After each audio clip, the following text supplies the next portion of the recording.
Hi, my name is Neil Ragoobar. I'm the Service Director and Clinical Lead for West London Forensic Services here at St Bernard's. I was very honoured to be awarded the Nurse Manager of the Year award from the Nursing Times Workforce Awards last year, and I was asked if I would do a brief talk on what it takes to be a great nurse manager. So hopefully I won't bore you to death in the next 10 minutes or so. And I hope you find this talk useful.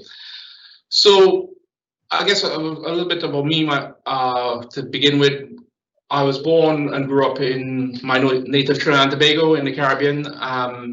Went to school there, did my O levels, A levels, was doing odd jobs after I left school. Was working in the oil and gas industry as my last job before I came to the UK. At the encouragement of a lot of my family who had moved here in the 60s and 70s and were working in the NHS, and encouraged me to give nursing a try. I trained as a mental health nurse at the University of Surrey and started working in the NHS as a registered mental health nurse in 1998. Feels like a long time ago. Worked 17 years in high secure hospital before taking up my current post here as a service director. And what that means basically is that I'm the senior operational manager for the nursing team, nursing wards, and the service. So I was very honored, as I said, to be awarded the Nurse Manager of the Year last year, and equally honored to be asked to give a talk on the subject of being a great nurse manager. I guess for me, it's about living your values and being very consistent with those values. So, for example, when I came here in 2015, the service was rated as inadequate by the CQC. There was a lot of issues around the workforce, around staff morale, bullying, harassment, discrimination. The report was quite critical, really, and didn't paint a great picture. So for me, what worked for me, and I can only speak about my own experience, I'm not going to sit here and say I have the formula for what makes a great nurse manager. But for me, I think it's a lot about leadership, about being a great role model, leading by example. It's sort of cliche, but staff really appreciate that. And getting staff to really know you. So not only having an open door policy where staff would come to you, but you also going to the staff.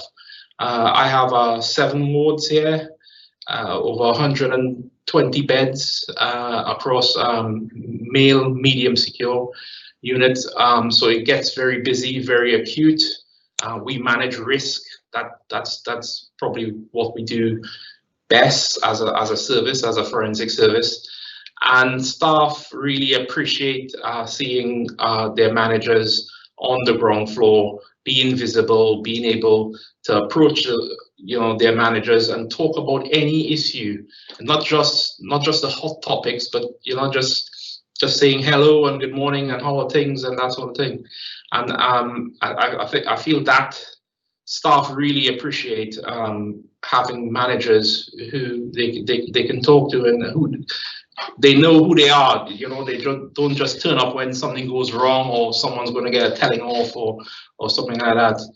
And compassionate leadership is what I always try to demonstrate. I do believe the majority of people come to work wanting to do a good job. Very few people, especially in the nursing profession, come to work wanting to do a bad job. But sometimes things are against them, whether it be resources on the ward, they've had a bad day, or sometimes a culture on the ward. And as a nurse manager, what I try to do is to unpick those issues, support staff in a visible, tangible way, and also live my values, so be consistent and clear in those values. So staff are very clear about what I stand for and my expectations for the service, and that I will support them in every way I can to meet those standards. But there's also something about bottom-up approach. So one of the things that I did when I came here was I set up a local staff forums as well. So in addition to regular walkabouts across all my wards, meeting staff, I also had an open forum where any staff could come in and raise any issues that they wanted to, no matter how trivial they might think it was. You know, sometimes it was because someone didn't get paid a bank shift. They had tried to contact payroll. It wasn't, you know, they weren't getting the resolution they needed, so they would bring it to my attention, and I would pick that up for them. And you know, staff really appreciate, you know, having someone they can go to, one single point of contact where they can escalate things that are important to them. It may seem as you know, not a big issue to other people, but to them it's very important. And I guess as a manager, one of the things we have to do is acknowledge that and demonstrate that we're willing to support our staff. And then, you know, working with patients, you know, very closely with patients as well, who, you know, in our field we have some very risky guys, some very complex individuals, and it's again, it's about compassion, and working with them in a non-judgmental, professional way. And staff see that, you know, they model those behaviors, and they realize that, you know, that could be, you know, someone's brother, someone's father, someone's son, and giving those patients the care, compassion, and respect that they deserve.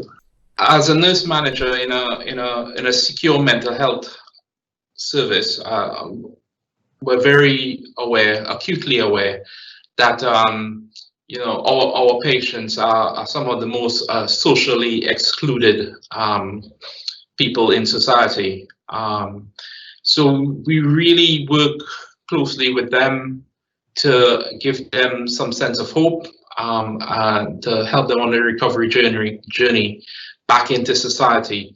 And staff need a lot of support with that. You know, we're trained to be professional and non-judgmental, but when you are face to face with someone who, you know, may have done some horrendous, you know, offenses, it's very difficult to put that emotional bit away, and staff need training and support with that. And as a manager, it's one of the things I try and demonstrate throughout, and instill those values into my junior managers, and then they do that into their own teams. So as a service here in West London Forensic, we've come a long way. As I said, in 2015, our first CQC inspection, we were rated as inadequate, and there was, as I said, a lot of issues around the staff culture, and bullying, harassment, that sort of stuff. We've put a lot of targeted work into that, and 2 inspections later, I'm pleased to say, in 2019, January 2019, we were given a rating of outstanding in West London Forensic Service, and that included outstanding for leadership and outstanding for caring. So we're very proud of that, and that, you know, being a great nurse manager, it's never something you can do on your own. It's all about the team around you. So, you know, I have to share that credit with all my managers and all the staff who I work with. And there's a sense of pride in that group, because these are the same staff who were here, you know, 4 or 5 years ago when we had that inadequate rating. And it just shows that once you invest in your staff and you give them the right level of support, the leadership, and they're sort of allowed to contribute to the vision of the service and feel valued, then they themselves will raise, you know, their own standards to achieve that that outstanding level. And I'm very pleased to say, in terms of vacancies and staff turnover in the service is very low because staff want to work here. Word quickly gets around. There is no better advertisement than word of mouth. Staff talk to each other, and despite us being here in London, we have a very low vacancy rate because staff enjoy working here, and we have a reputation of being an outstanding service where we look after our staff. Managers are visible, approachable, and we lead by example. So that's my little talk on being a great nurse manager. I really hope you found that useful, and as I said, I hope it didn't bore you to death. I guess for me, one of the things, so nurse managers, nurse leaders, and a lot of it is about leadership, and where does management stop and leadership begin? It's a debate that people have all the time. I think you can be a great nurse manager and you can be a great leader as well. The two are not mutually exclusive. So I just wanted to thank the Nursing Times Workforce Summit and Award Committee for the opportunity to give this talk. And I want to wish everyone who's involved in the event all the very best and all the best to all the worthy nominees. Thank you very much.